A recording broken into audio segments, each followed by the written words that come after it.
Assalamualaikum murid-murid sekalian. Alhamdulillah bertemu lagi kita dalam kelas maya Pendidikan Islam SMK Kepong Baru. Pada hari ini, saya Ustazah Hasmilawati dan Ustaz Ahmad Kamaluddin akan berkongsi satu tajuk dalam mata pelajaran Pendidikan Islam tingkatan 2 di bawah bahagian fiqh yang bertajuk Tayamum dengan Debu Suci. Selepas pembelajaran ini, murid akan dapat mengetahui rukun tayamum, syarat-syarat bertayamum dan cara bertayamum dengan betul. Murid juga pasti akan dapat membuat amali tayamum dengan baik selepas ini. Baiklah murid-murid yang Ustazah sayangi, sebelum kita tahu cara melaksanakan tayamum, mari kita dengar petikan ayat 6 surah Al-Ma'idah tentang pengharusan tayamum ini oleh Ustaz Ahmad Kamaluddin. أعوذ بالله من الشيطان الرجيم وإن كنتم مرضى أو على سفر أو جاء أحد منكم من الغائط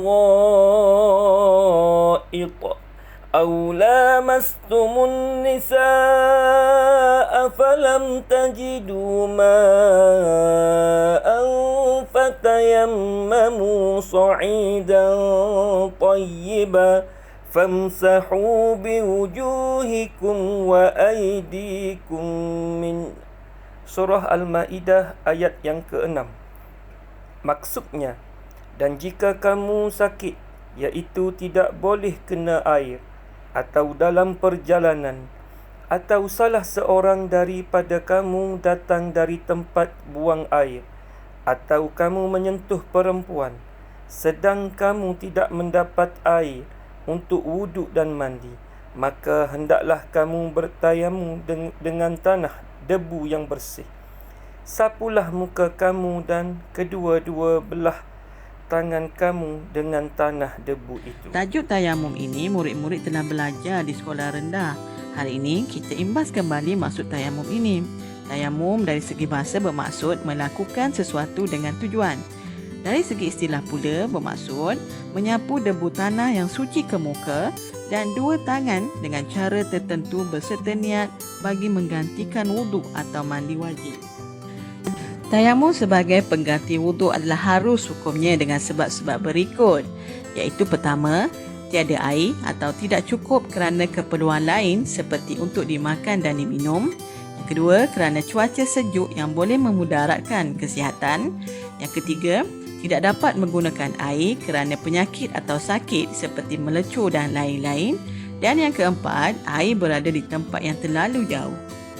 Murid-murid sekalian, untuk memastikan tayamum yang kita laksanakan itu sah, mari kita tengok syarat-syarat tayamum. Pertama, telah yakin masuk waktu solat. Yang kedua, telah mencari air selepas masuk waktu solat. Yang ketiga, menghilangkan najis terlebih dahulu dengan cara beristinja kerana ketiadaan air. Yang keempat, menggunakan debu tanah yang tidak bercampur dengan bahan lain. Dan yang kelima, menentukan arah kiblat sebelum bertayamum. Kita menggunakan debu tanah untuk melaksanakan ibadah tayamum.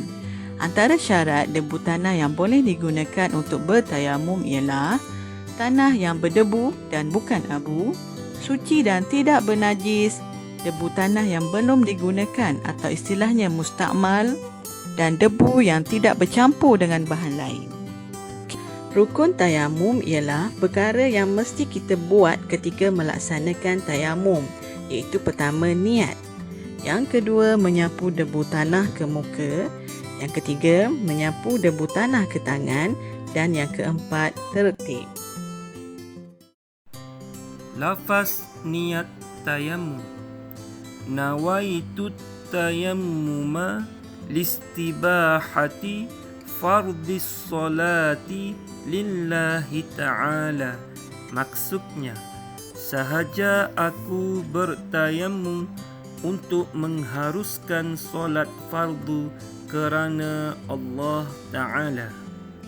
Berikut ialah perkara sunat ketika bertayamum. Perkara sunat ini menyempurnakan lagi ibadah tayamum kita. Pertama, membaca basmalah iaitu Bismillahirrahmanirrahim sebelum mula bertayamum.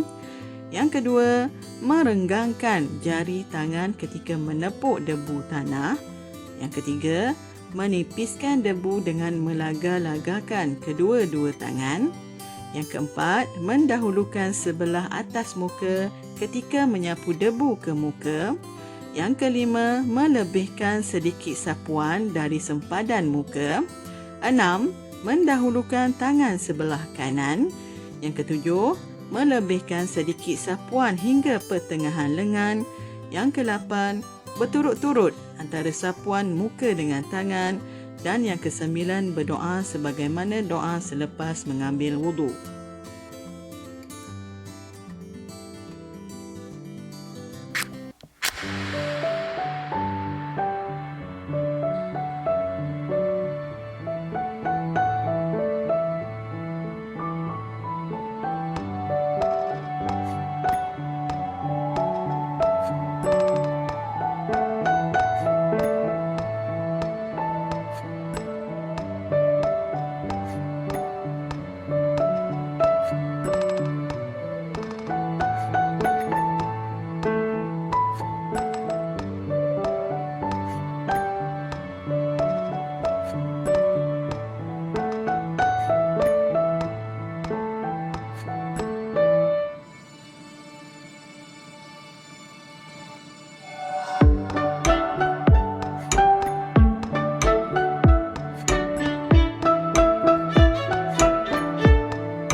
Doa selepas wuduk atau tayammum.